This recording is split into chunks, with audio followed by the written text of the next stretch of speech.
Welcome to the Humans of Hospitality podcast, and this is another coronavirus special edition, I guess, where I'm just going back and chatting to a previous guests about how they've responded and what they are doing in their business to cope in these challenging times. Today I'm going to chat with Kirsty Loveday, and Kirsty runs Love Drinks, and we chatted originally probably 6 or 7 months ago about her great business and some of the small boutique kind of producers and brands that she represents and then distributes across the hospitality sector generally through wholesalers. So Kirsty and I are going to chat about when she found out about the virus, which was an unusual way and a very personal circumstance, and then what she's now doing in her business to manage that. And I just wanted to also say that the podcast now is being supported by Patreon. So if you go to patreon.com/humans of hospitality, it would be lovely if you can sign up and make a donation there and join the membership community. I used to fund this podcast through my hospitality businesses. I have a few bars and restaurants down in Bournemouth, but they are all closed. I'd love to keep the podcast going, and any help and support would be hugely appreciated. But also go to the website humansofhospitality.co.uk and sign up for our weekly newsletter. Okay, thank you so much, and I hope you very much enjoy this week's episode. Kirsty Loveday, thank you so much for rejoining me. Last time I came and sat with you in London, but here we are, locked down in our respective homes. How are you?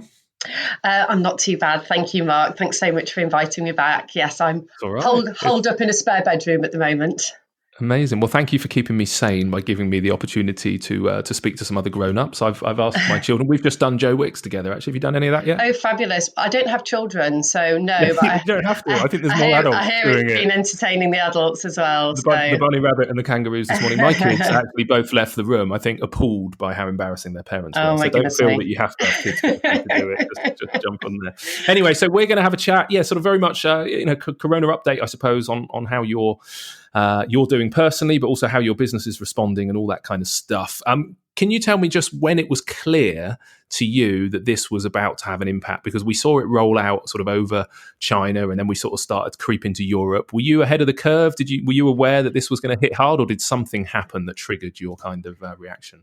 Well, from a business perspective, it was the Monday when kind of Boris started telling everybody not to visit bars and restaurants. That's when we knew it was going to have such a massive impact. Personally, however, I was actually traveling in Vietnam and came back via Hong Kong in January.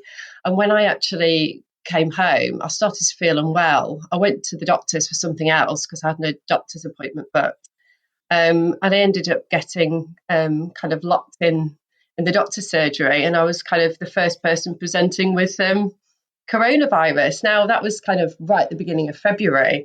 So do you mean you had it, or you had symptoms of it? No, I had symptoms of it, but I was tested. I was the first person to go in the testing pod in Kingston Hospital, which was a very unusual circumstance, situation. So is that your full-on kind of hazmat suit kind of lockdown sort of thing? Honestly, at one moment I was terrified, and the next moment I was in absolute hysterics. You kind of don't know how to deal with it. And the doctor at the time was like, "Oh my God, I'm so sorry that we're treating you this way. We've got to follow protocol."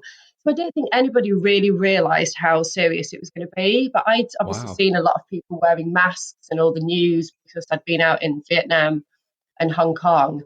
And then I'd also been in the office, and the sense of guilt that I felt for being there and then going to the doctors, I felt so irresponsible. But they only just started saying, call 111. So I think it really hit home then. And I just thought, I've really got to protect my team and think about this. So we started really early on putting measures in place to make sure that everybody could work from home. Right, hang on. I've got to come back to that because I'm just at the minute in my head. You're still locked in a glass cube in a hospital. Oh my God! So what did they like? Because at that point you couldn't get instantaneous results, could you? Did you have to sit in this cube for a couple of days, or did they just send you home, or what happened? It took quite a long time. So I was in the doctor's surgery for 2.5 hours, and I was trying to negotiate my way out of there, mainly because I really needed to go to the toilet, and I didn't want to pee in the cup that he'd offered me and tip it down the sink. So I had to maintain some dignity. He realised that my car was outside, so he allowed me to go home and wait for the hospital. So then I had to go to the car park at the hospital, wait in a a specified parking slot just for me and then wait 2 hours to go into this pod to be tested. It took 3 days for the results to come back. And between that time, I had been in connection with other people and they were kind of phoning to see how I was. And I had to kind of tell them the situation. And you realise that people really panic about these things. I felt very relaxed about the whole situation. It takes a lot to scare me. I knew I'd be fine because I'm mentally and physically strong. Seeing how other people were reacting to it was quite scary, actually. And then I didn't tell my family because I didn't want them to know. And then I got the results back saying that it was negative on the Monday, but it'd been 3 days in like self-isolation before everybody else started doing it. So, blimey. And when was this? Did you say in January? But right at the beginning of February, so it was like February. A taster. Right. Yeah. Well, you did get. That wasn't the answer I was expecting, Kirsty. So that's a pretty dramatic insight to what was to come for the country. And then work-wise, back to that. So was there just a huge sort of instantaneous drop off in orders? Yeah. Yeah. I mean, I was shocked at how quickly this affected our business.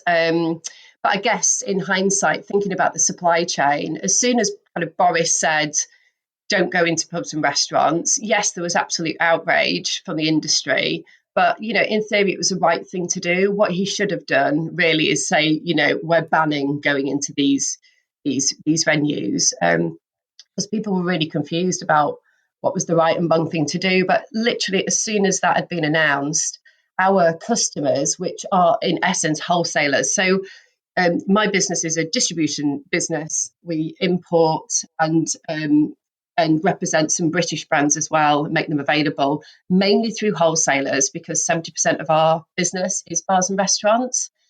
So we knew overnight that this was going to have a massive impact on our business. And the wholesalers that are sat on stock, they were obviously panicking as well. So they stopped ordering. So literally it was like turning a tap off. I think we normally get between 10 and 16 orders a day, various sizes, mainly from wholesalers. And just overnight, we had 2 that week. That was like the first week for us. I'm counting this as like week 3. We're in week 3, aren't we, really, of chaos and of the new world. I think because people, hospitality, certainly the front face in the restaurants and the bars are getting a lot of focus, but it's why I've wanted to go up the supply chain a little bit, really, and see how quickly, because I'm speaking to accountants and lawyers who are also having an impact, albeit I think they're going to be exceptionally busy when we come out the other side of this. But it's interesting how far the ripple effects are, but yours is nigh on instantaneous. Are you getting government support in the same way as the bars and restaurants regards? I'm thinking the grants and stuff like that. Yeah, I mean, we should be. We're kind of piecing it all together. So initially, we had to make a plan. And, as an entrepreneur, you always kind of fear the worst anyway. You're constantly planning for the worst case scenario. So I'd like to think that I'm kind of in my element in this situation. But we pulled together as a team. The senior team instantly said, right, we can slash salaries. Not that anybody's paid particularly highly, unfortunately, in this industry, nor in my business. But the key people, the people that could afford it more, took the biggest hit.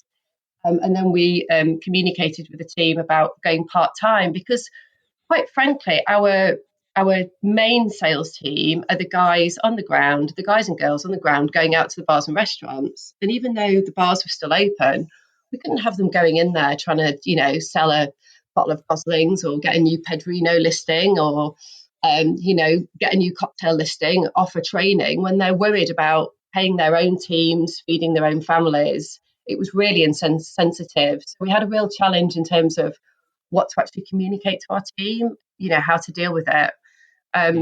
So we made a plan A, which was part-time hours, taking some holidays.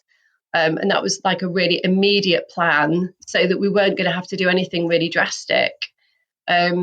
Like some people have done and have still done, even though the government employee retention scheme has been introduced. So I was going to say those pay cuts, and I did similar with my team. I think I said, look, can you come back? Particularly my senior team. It was hard because I employ over 100 people, but with the senior guys who I needed to rebuild the company, I said, look, tell me what you need to live on. And at that point, it was still kind of, pay your mortgages, pay your bills, come back and tell me. And most people came back and it was about 40% cut they could cope with. They could cope with a 60% of their pay if they really needed to. And that's kind of what we'd agreed. So then the furlough scheme came out, and it was kind of a rejoice, really, because 80% was a lot better than 60. Was that similar with your guys, that you'd agreed a cut, but actually the furlough scheme is going to help more than that? Or have you not been able to furlough them? Yeah, we have. I think, 3/4 of the team we are furloughing as of the 1st of April. So we maintained our kind of what we were going to do for the rest of March.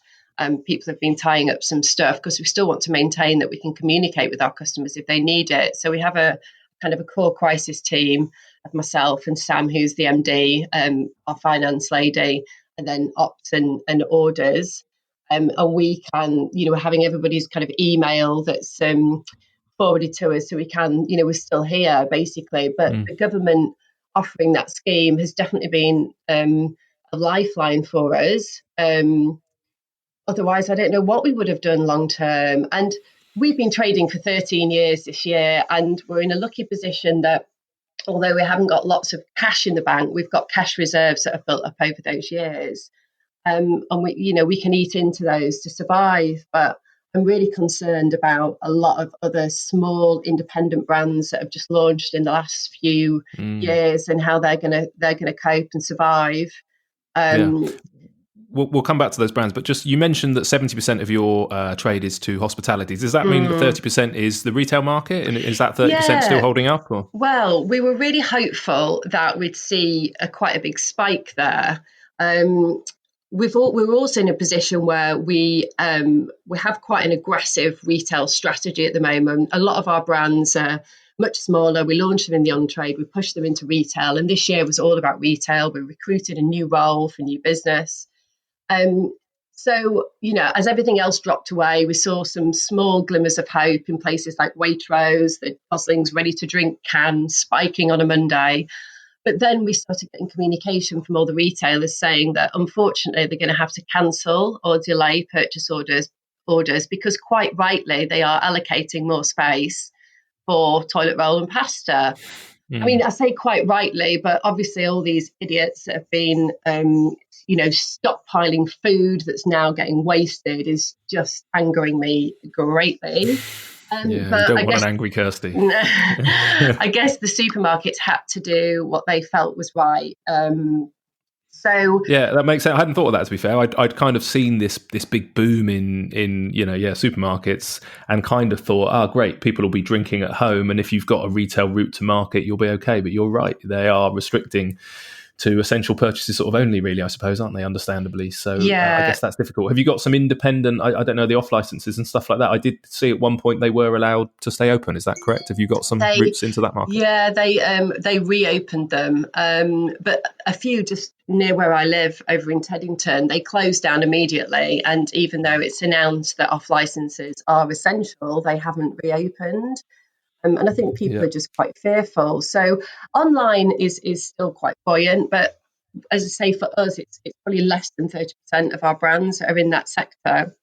And can people buy online directly from you, Kirsty, or we are only through a third party? We're looking at some strategies that might enable us to do that in this current climate. So we're looking at how we can kind of pivot our business accordingly without jeopardizing the future, because we don't want to be stepping on the toes of our retailers that we are hugely reliant on for the future growth of our brands. But in this period, if we have a number of our brands that are only available in the on-trade bars and restaurants, and they're not in retail, is there a way that we can work something out? So we're looking at setting up like a Shopify account and seeing if we can use our social media marketing to drive awareness and then direct it specifically to a business-to-customer platform. Did you listen to the episode I did with Canton Tea last week? Have you heard that? I did. I've listened to them. So I was going to say they did the same, really, didn't they? They normally do not supply direct, but in 24 hours built a direct to market route, which I think is a good idea. And you're right, things like Shopify are a pretty quick way of getting that set up. So good luck if you do it.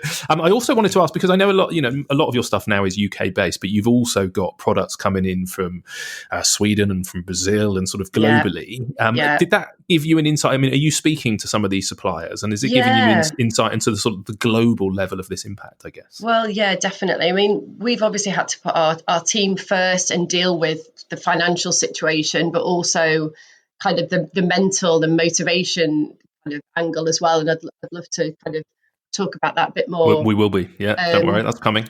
But in terms of our brand owners, we also have, 9 brands that we represent. And, it's so important that we maintain the supply at the moment. So our biggest brand is Gosling's Rum from Bermuda. And they're facing a lot of their own challenges anyway, as many brands are, in different markets with certain distributors. And it's come at a really, really challenging time for them. In terms of supply, I think it's more that there's more people working from home, and obviously you can't work from home in the supply chain, so orders are taking a little bit longer. We're not seeing any impact on being able to raise purchase orders, apart from them maybe being 2 to 3 days late at the moment. But we're only on week 3. What's going to happen on week 12 if this is still the situation? Will Herno Gin still be able to get all the botanicals they need to make their products? Especially some of their more limited edition products. So everyone is facing their own battles with their own team and their own supply chain. So. And the level of lockdown, I guess I'm thinking of South America, for example. I'm not aware of where they're at, but Sweden, for example, is at the moment keeping its bars and restaurants open. Have you spoken to any suppliers where, I don't know, the response, I suppose, is either different to the UK approach, or have you not really gone into that level of detail? We've not gone into that level of detail. I mean, communication is so key when challenges like this happen. So we're making sure that we're keeping all of our suppliers aware of the measures and strategies that we're putting in to future-proof our business and therefore their brand in the UK. And that's probably the most important thing for us. We're really, really busy kind of doing that at the moment. I think as things quieten down, which they will inevitably will in the next few weeks, we'll be able to kind of dig a little bit deeper. We're setting up some, Zoom calls. Our brand owners are part of our family. We have really deep relationships with them, really good friendships, and we really work as partners. So they're really keen to understand the strategies that we're implementing in our business and to see if they can implement some of them for their team or their business as well. So we're doing a lot of kind of sharing of information at the moment, which it's nice. It's bringing us all together. Yeah, it was interesting, isn't it? I think, the reason that this is called The Humans of Hospitality and why I love our sector is it's full of some really beautiful people, I think, isn't it? And we have this, I don't know, maybe growing reputation for just being an industry full of lovely humans. And from what I've seen about the complete decimation of our industry in the space of 72 hours, yet still seeing a lot of positivity coming out of those people, even though it's challenging times. Even yourself, you sound pretty upbeat for somebody who's it's hard to see how this ends financially, I suppose. Have you got any examples of the sort of community side? Have you had suppliers or customers getting in touch and kind of offering to help? And you mentioned around the mental health aspect, which I know is something very personal to you. Yeah, I mean, there's all sorts of kind of initiatives. I mean, in terms of my initial reaction was, especially when we realised that we were going to have to move the sales team down to part-time or furlough them, was we've got such a great, committed and engaged team, and also there's a sense of responsibility for their well-being as well. Some of them live alone, their families are not nearby, they may live in other countries, they may feel quite isolated. So I kind of go between, crisis management, what do we need to do for the business, speaking to the accountant, seeing what grants and loans are available. We're actually thinking, we need to put a personal development plan in place for the team. We need to keep them motivated with clear goals on what they're going to achieve while they're off. Because quite frankly, none of my team want to be sat at home getting paid 80% and doing nothing. I'm sure for a lot of people, they will quite enjoy it. Yes, they'll feel frustrated because it's quite boring, but none of my team want to be doing that. And there's a real kind of sense of responsibility for keeping them engaged, but some of the creativity that I've seen across the industry and lots of humour. I mean, initially there were the bars and restaurants doing the takeaways with free toilet roll if people were ordering.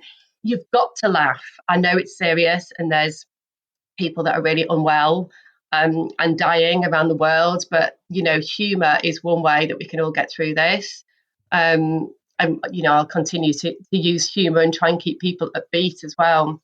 Our sales team have been, holed up in their flats or houses on their balconies, making cocktails with our brands and uploading them onto our WhatsApp group so that we can share it on social media. They're kind of frantically doing this before the furlough date of tomorrow kicks in, because we don't want to be seen to be, breaching any kind of government guidelines on what our team should and shouldn't be doing. But at the end of the day, it's a vocation for them. It's, that's what they want to be doing. So they could be doing this in their own time. It's not that their company is asking them to contribute. They're just using their time wisely and trying to engage with people. It's a really interesting point, I think, isn't it? One we're all grappling with is this, you cannot work whilst furloughed, and what constitutes work and what doesn't. I like the grey areas. I get slightly concerned by the number of people asking the government to be much more precise and much more specific. And we've looked at cancelling our team's email accounts, whether we need to demonstrate that to show that they're not working, but whilst also thinking, look, we've got a social responsibility here to look after our team and to communicate with them and to keep them in the loop. And inevitably, there's going to be a period of creativity about how do we come out of this the other side, and is that work, or is that just preservation of what we hope to rebuild? So I'm hoping that the government do not stipulate too much in many ways, and that we can kind of read between the lines. Clearly the intention is there, that fundamentally they want to save up to 3 million jobs in our industry alone, let alone across the rest of the sector. But it is a real challenge. So I'm saying to my team, can you hop on a call with me? But obviously it's voluntary because you're not working. But let's hope we can apply some common sense to that, I suppose. We've been sorry. No, go on. We've been doing regular kind of Zoom calls every day. We've had like a Zoom coffee hour where we can just kind of vent and talk about personal stuff, kind of fears for the future. And we had one yesterday and said, we just need to establish that at the end of the day, guys, we're friends, we're colleagues, but we're also friends. So how do we, make sure we maintain this level of engagement and motivation without, because we've got so much faith in this government that they are going to give us this money. And as a small organisation, the portal is not going to be set up until the end of April. So, I'm putting all my eggs in their basket and saying, we want to keep our team. We've got to find cash flow to get us through the next 2 paydays, because I don't think they're going to release this money until end of May, June at the earliest.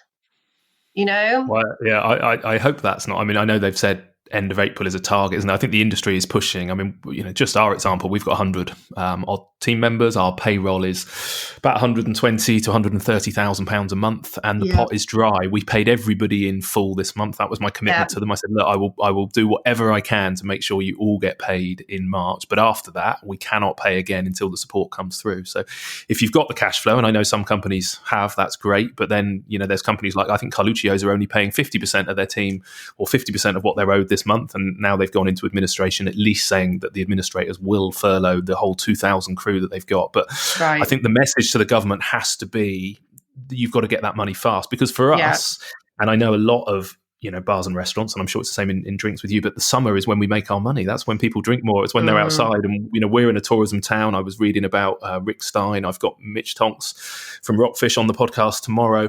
We all hang on for dear life through the winter, and then we get to the summer, and that's when we make our cash. So timings wise, this is really challenging, and actually how we come out of it is going to be really interesting, because the longer it is into the season, or potentially even into autumn, we're going to have missed a whole summer's cash flow, and then we're going straight into our loss-making period. So I think the message to the government is that it's got to be fast. Otherwise, there's going to be, over 1 million people, I think, furloughed already in hospitality, with the potential to get up to, 2.5 million.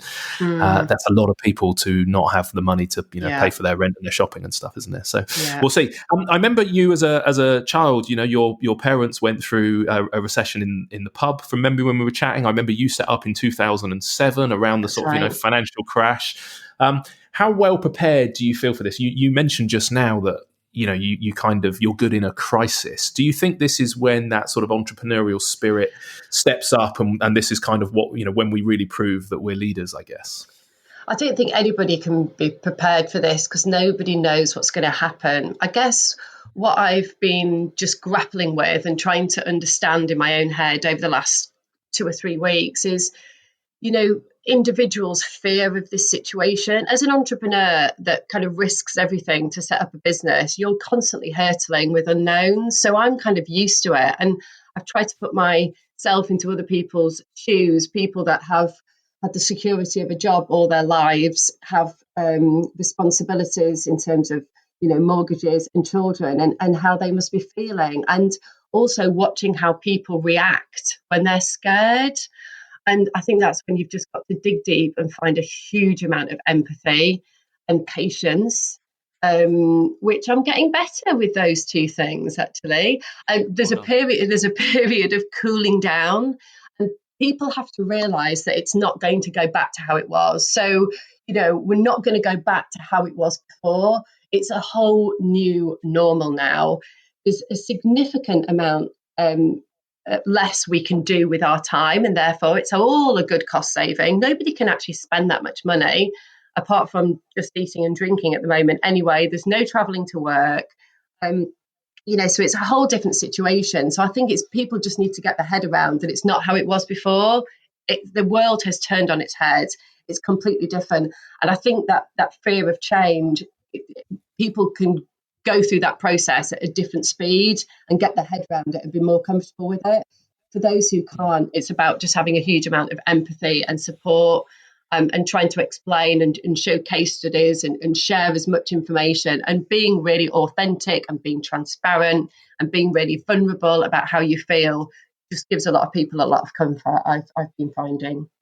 Yeah, you're right. I hadn't really thought about that, but you're right. As an entrepreneurs, we're sort of used to this volatility, I suppose, and lack of certainty around the future. And that's why we do what we do. But it's also why a lot of people don't do what we do. And it must be even more traumatic if you need that constant, I suppose. When you say that things, won't be the same again, and a few people have said this, are there some specific things that you're thinking of that aren't going to go back to normal at the end of this? Or? I mean, I think a lot of people have shown their true colours in this crisis, whether it's been scared people acting in the wrong way. They've got themselves some terrible publicity. Good old Tim Martin at Wetherspoons. He's not going to get too many supporters after this, I don't think. So we've seen a few people that have done things that have made people redundant and then or sacked them, however you want to call it. And then the government employee retention scheme came on and they didn't take them back.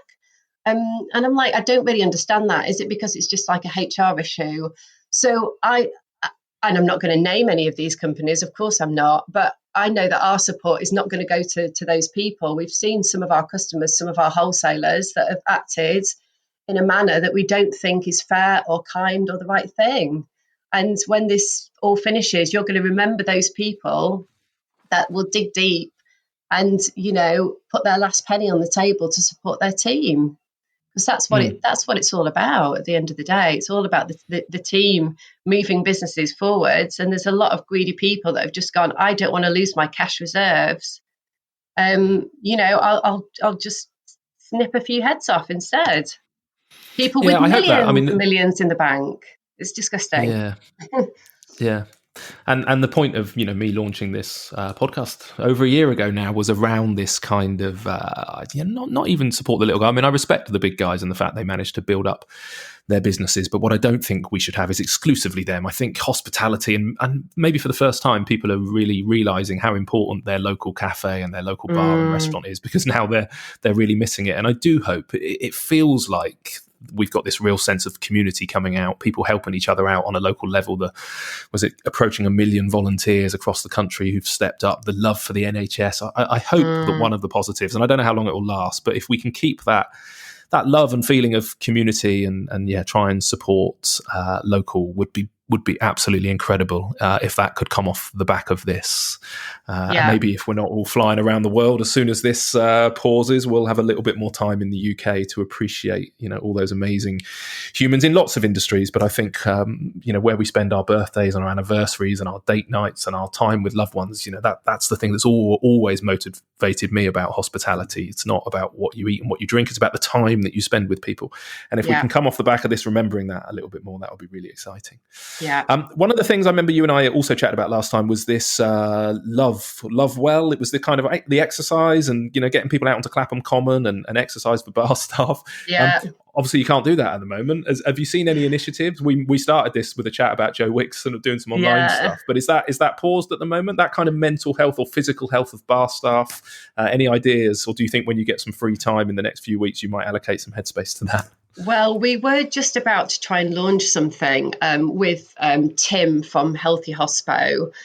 Tim was he actually came down with a COVID-19. So he's been really unwell, but is now recovering, thank goodness. Good. Excellent. We were going to launch something with him so that we could do some kind of online courses. We've found that getting people into venues has been increasingly difficult to do, any sort of training or engagement. So we were going to trial something online. So I'm still quite committed to doing that. But to be honest with you, that is on hold at the moment. I'm very much encouraging my team to keep fit and healthy and making sure that they're setting their own personal challenges, both mentally and physically. Also encouraging them to do any kind of charity work they can do. So I've just signed up to a local charity called Rules, and I've been shopping for a man who has got a serious spleen condition, so struggles to get out anyway. And, no act of kindness is completely selfless. It's made me feel so much better that I can, physically do something for somebody that can't help themselves. So I'm really trying to, encourage our team to do the same. There's a lot of charities out there. I know a lot of people are trying to kind of create their own kind of wellbeing initiatives and help, but there's a lot of things that are already established that people can sign up to supporting as well. So look locally in their community. Yeah, true. And that's another thing maybe that will come out of this, back to that community aspect, I suppose. If you're meeting these neighbours that you've not spoken to before, and, same in my street, you're kind of offering to help each other. And if that, I'm sure, will carry on afterwards and there'll be some connections made, that and online house parties, maybe that'll be a thing that carries on. And people can buy some quality booze from you to enjoy those, Kirsty. So. Exactly.